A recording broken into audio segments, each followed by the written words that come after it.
Sasabihin ako sa'yo. Ano po yan?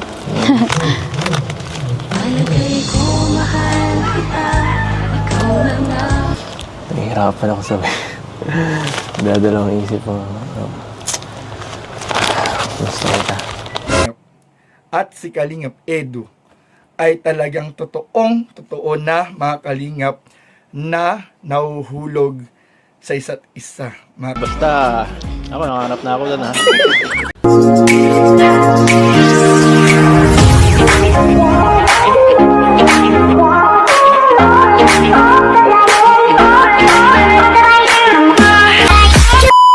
Yon, magandang araw mga idol. Ito naman sa Ace Vlog, makikimarites tayo. Makikimarites at magpapakilig tayo muna ngayon, side say. Pero bago ang lahat, magpapasalamat muna tayo sa buong Team Kalingap, kay Kuya Bal Santos Matubang, kay Ate Edna, kay Kalingap Rob.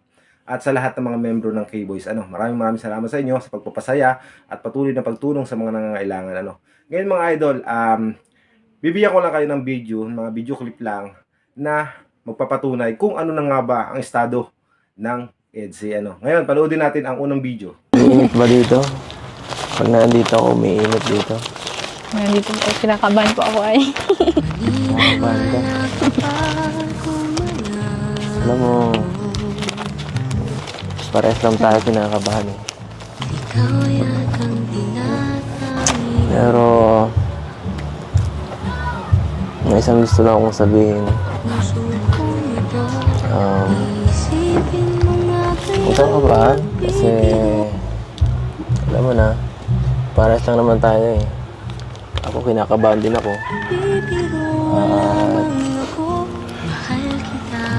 Mga pala,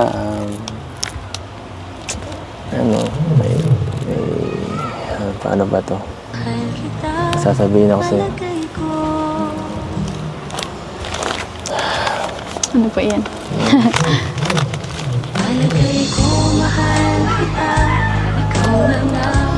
Nahihirapan ako sabihin. Dadalawang isip mo. Gusto kita.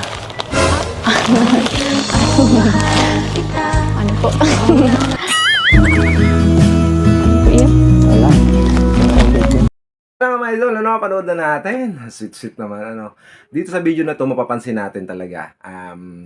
Si Kalingap Edo, nagsabi siya na gusto talaga siya kay Beyonce. Ito nga ba ay isang scripted lang or talagang totoo na to, Ngayon, ipapanood ko naman sa inyo. Sa susunod, papaliwanag ko lang. Kasi dito nakikita ko talaga si Kalingap Edo sa yung niya, sa pagtingin niya kay Beyonce at saka yung tingin ni Beyonce sa kanya. Talagang nakikita ko na mayroon talagang spark or mayroong nararamdaman sa isa't isa itong dalawa.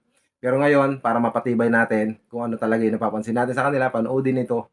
Ito yung video ng birthday ni Kalingap Dan, na sinabi ni Kalingap Edu na kung anong niya kay Kalingap Dan, wish kay Kalingap Dan. Ito, panoodin natin mga idol.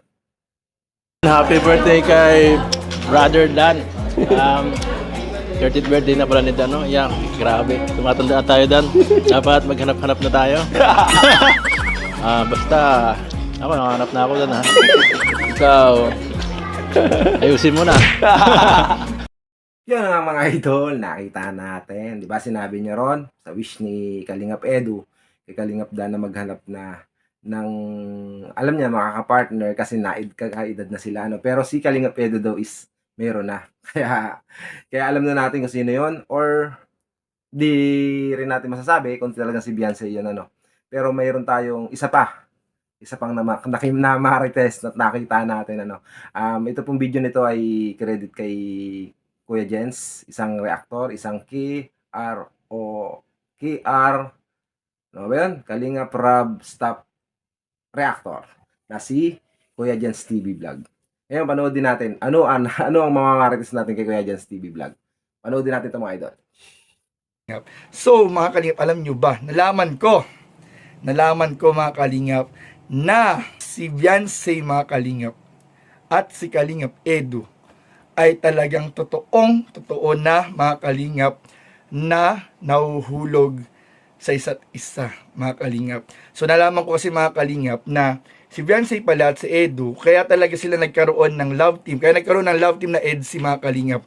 Dahil, noon pa mga kalingap, hindi pa sila na i-love team, mga kalingap, ay meron na silang crush, mga kalingap, sa isa't isa.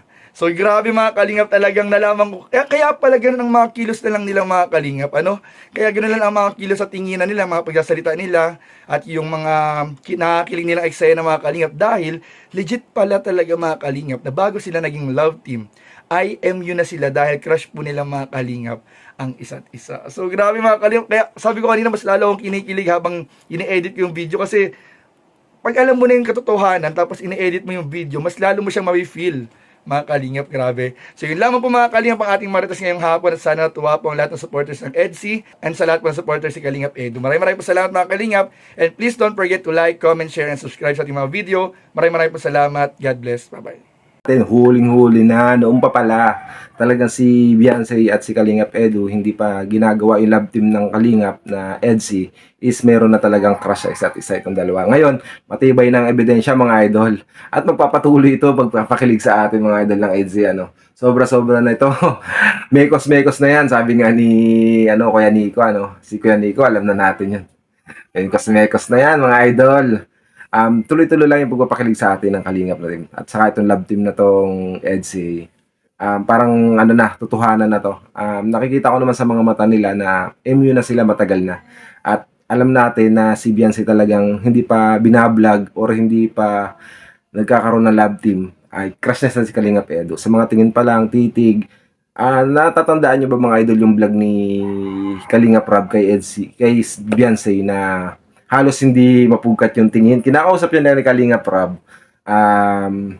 Yung tingin niya na kay Kalingap Edu, napanood ko yun talagang. Doon ko nasimulan, doon ko na laman at nakita na talagang si Beyonce crush si Kalingap Edu. Ganun din si Kalingap Edu kasi yung pagsasalita ni Kalingap Edu ng una, hindi naman masyado kasi si Kalingap Edu alam natin mahihain kaya ganun siya. Pero nung una talaga, nakikipansin mo sa kanya na nahihiya din siya kay Beyonce, At alam natin na may crush din si Kalingap Edu kay Beyonce.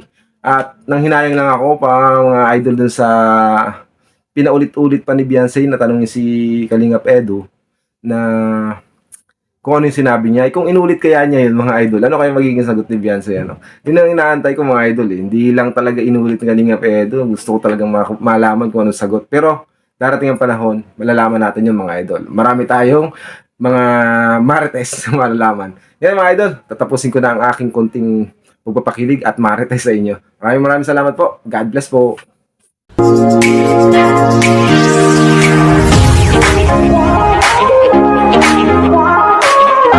Oh